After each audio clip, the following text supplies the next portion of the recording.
Bugun bizni ovqatlanish shoxobchamizga soliq inspeksiya xodimlari kelib, bizni qilayotgan ishlarimizni ko'rib,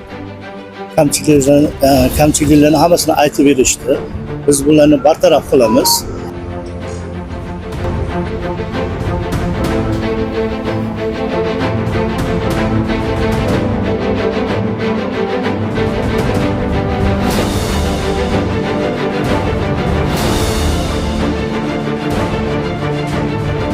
Soliq hamkor tizimi orqali kelib tushgan murojaatlarni o'rganish uchun Yangi Namangan tumani hududida umumiy ovqatlanish shoxobchalarida bugungi kunda o'rganish ishlari olib borildi va shularda xaridorlarga xarid chekini bermaslik yuzasidan o'rganilganda haqiqatda shu narsa ayon bo'ldi.